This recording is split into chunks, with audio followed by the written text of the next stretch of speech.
പത്തനംതിട്ടയിലേക്ക് തന്നെയാണ്. അവിടെ നഗരത്തിലെ ഗതാഗതക്കുരുക്ക് ഒഴിവാക്കാനായി നിർമ്മിക്കുന്ന അബാൻ ഫ്ലൈ ഓവർ അപകടക്കിണിയാകുന്നു എന്നാണ് നമ്മുടെ വാർത്ത. പലയിടങ്ങളിലും മുന്നറിയിപ്പ് ബോർഡുകളില്ല. പണി നടക്കുന്ന റോഡിലൂടെയുള്ള വാഹന ഗതാഗതം തടയാൻ സംവിധാനവുമില്ല.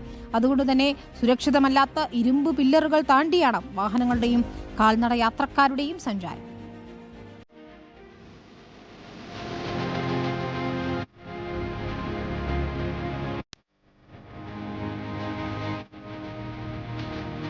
പത്തനംതിട്ട നഗരഹൃദയത്തിലെ ഗതാഗത തിരക്ക് ഒഴിവാക്കാൻ വേണ്ടി പണിയുന്ന അബാൻ ഫ്ലൈ ഓവറിന്റെ നിർമ്മാണ പ്രവർത്തനങ്ങളാണ് നമ്മൾ ഈ കണ്ടുകൊണ്ടിരിക്കുന്നത്. പക്ഷേ ഇവിടെ വാഹനങ്ങൾ ഇപ്പോഴും പോകുന്നുണ്ട്. മുൻപ് ടേക്ക് ഡീവിയേഷൻ എന്നുള്ള ബോർഡുകൾ ഉണ്ടായിരുന്നെങ്കിലും ഇപ്പോൾ ബോർഡുകൾ ഇല്ലാത്തത് അപകടക്കെണിയായി മാറുകയാണ്. സമയം രാവിലെ 10 മണി.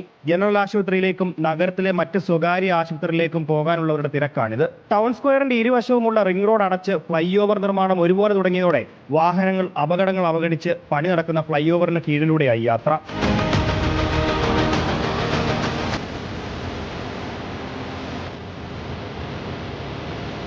മുന്നറിയിപ്പ് ബോർഡുകളോ വാഹനങ്ങൾ തടയുന്നതിനുള്ള സംവിധാനമോ നിർമ്മാണ കമ്പനിയോ നഗരസഭയോ ഏർപ്പെടുത്തിയിട്ടില്ല. ഫലം ഇതൊക്കെയാണ്.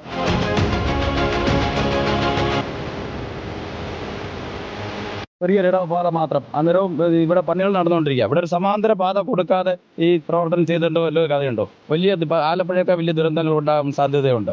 കോൺക്രീറ്റിന്റെ ഭാരം താങ്ങാനാകാതെ ഇരുമ്പ് പില്ലറുകൾ വളയുന്നതായി മുൻപ് നഗരത്തിലെ വ്യാപാരികൾ അധികൃതരെ അറിയിച്ചിരുന്നു. ഇതേ അവസരത്തിലാണ് കാൽനട യാത്രക്കാർ ദുരിതത്തിലൂടെ നടന്നു നീങ്ങുന്നത്. ഫ്ലൈ ഓവർ നിർമ്മാണം തകൃതിയായി നടക്കുന്നുണ്ടെങ്കിലും സമാന്തര പാത തുറക്കാതെയുള്ള നവീകരണ പ്രവർത്തനങ്ങൾ ജനങ്ങളെ വലിയ ബുദ്ധിമുട്ടിലാക്കുന്നുണ്ട്.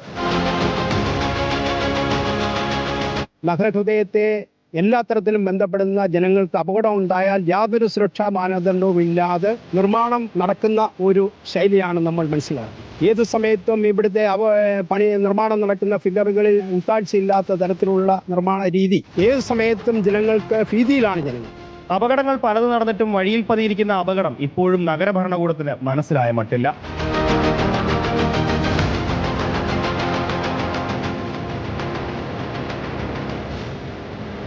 ഒരു സംവിധാനവും ഇല്ലാത്ത നിലയിലാണ് ഇപ്പോൾ ഇങ്ങനെ ഒരു പാലം പണി നടന്നുകൊണ്ടിരിക്കുന്നത്. ഒരു നിലയിലുമുള്ള സുരക്ഷിതത്വമില്ല. വളരെ ഭയന്നാണ് ഇതിലേക്കൂടെയൊക്കെ യാത്ര ചെയ്യുന്നത്. ആശുപത്രികൾ പോലും പ്രവർത്തിക്കുന്ന ഇടമായതിനാൽ 5 മാസത്തിനകം മേൽപ്പാല നിർമ്മാണം പൂർത്തീകരിക്കുമെന്നാണ് നഗരഭരണകൂടം പറയുന്നത്. പക്ഷേ ഇപ്പോഴും പണി ഇഴഞ്ഞുകൊണ്ടിരിക്കുകയാണ്. വീഡിയോ ജേർണലിസ്റ്റ് അജി കുടുംബനൊപ്പം reporter Gokulnath, in reporter Pathanamthitta.